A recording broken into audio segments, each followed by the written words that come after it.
We're going to talk about an area of your brain called the prefrontal cortex. It works as like the boss in your head. And we're going to talk about your cingulate. That's the brain's gear shifter.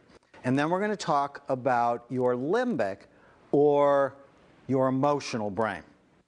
As you will see, knowing how to optimize these systems will improve everything in your life, even the other people. Whenever we discuss humans, the first area of the brain that we have to talk about is the prefrontal cortex. It's largest in human beings than in any other animal by far. This is the part of your brain that actually makes you human. It's 30% of the human brain, 11% of the chimpanzee brain, 7% of your dog's brain. This is my dog, Fraser. Isn't he cute? I love Fraser. And how many of you have cats? Love your cat. Well, this is my cat, Annabelle. And cats have virtually no prefrontal cortex. Cats have no forethought, very little impulse control. Annabelle lives totally in the moment. She doesn't think about the past. She doesn't worry about the future. It's just now. Now is all that matters. So the prefrontal cortex is the executive part of the brain. It works in your head like the boss at work. Things like focus and forethought, judgment, impulse control, empathy, learning from the mistakes that you make. This is the part of your brain that's involved in maturity. When there are problems in this part of the brain, you act like a cat. I mean, how many times have I told her, don't do this? Doesn't matter. Okay, when there are problems in this part of the brain, what we see is short attention span, impulse control problems. They procrastinate, they put things off, they have bad judgment, they don't have much empathy, and they don't learn from the mistakes that they make. Haven't you ever wondered about yourself or someone else? It's like, why aren't they learning? Why aren't they getting it? And it's because this part of the brain may not be getting good function. So when we see low activity in this part of the brain, it's associated with people who have bad habits. You know that person who always shows up to work 10 minutes late with a big cup of coffee? Odds are low activity in this part of the brain. Or people who smoke, or internet gambling. Low activity. They're looking to stimulate it. People have attention deficit disorder. You've heard about ADD, very commonly diagnosed in children, but did you know it's also very common in adults? Most of the kids who have it grow up and have it as well. And our research studies and other people's research as well has shown low activity in this part of the brain. People who have a weak conscience, who make decisions and you're just like, why did you do that? Low persistence. They can't stick with things. Some forms of depression, especially low energy forms of depression, and people who are excitement or conflict seeking. Do you know anybody like this? These are people who play this game I call let's have a problem. It's like they need to be upset in order to concentrate. It's like being upset actually stimulates their brain and helps them feel more normal. So as kids, they pick on their brothers. As spouses, they may pick on their spouse, right? Or they may be stirring it up at work.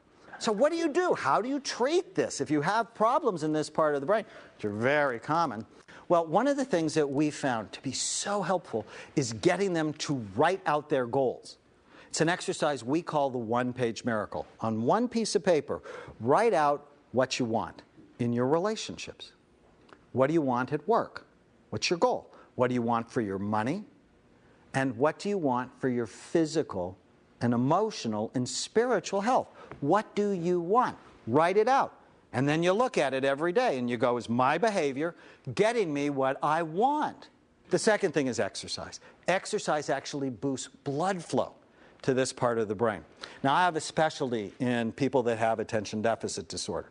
And many people ask me, okay, I don't really want to take medicine. What is the best natural treatment for ADD? And what it is, it's intense aerobic exercise, along with a high-protein, low-carbohydrate diet. Now, this diet is not good for everybody. But for people who have ADD or people who have low activity in the front part of their brain, and they have trouble with concentration, and they're disorganized, and they procrastinate, this is a great diet for them because it helps their energy and it helps them concentrate. Fish oil. Fish oil is so helpful. Now, we'll talk about it later, but for now, just know it helps increase your energy and your concentration. And if needed, there are certain natural supplements and certain medications that can be so helpful. And in my book, Change Your Brain, Change Your Life, I talk about what those are. The next part of the brain that I want to teach you about, or talk to you about, is called the cingulate gyrus. So here we're looking at the brain from the left side. So this is the back to the right. Here's the front. And this area right here in the front is called the cingulate gyrus. And it's so interesting. Now, the cingulate, that's like a big word. But what it basically means is this is the brain's gear shifter. It allows you to shift your attention, right? To go from idea to idea or go from task to task. It also helps you be flexible, to go with the flow, so you don't have to have things your way.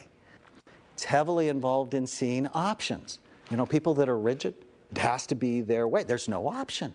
When it works right, you can see many different options, which means it helps you cooperate. It helps you get outside of your head and into the head of other people. It's hugely also involved in error detection.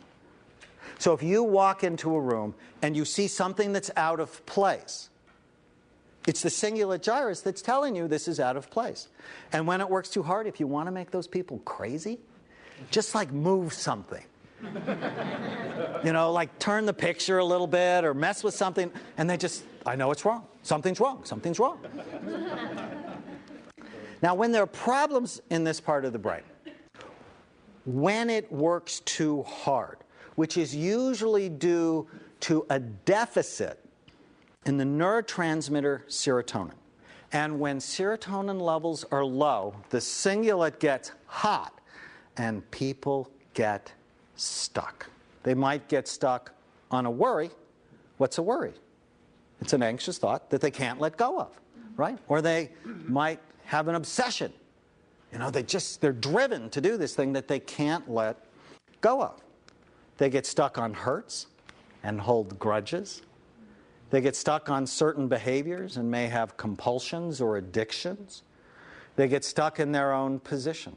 It's so irritating because they end up to be oppositional and argumentative. People who have this problem, it's like no matter what it is you say to them, they argue with you.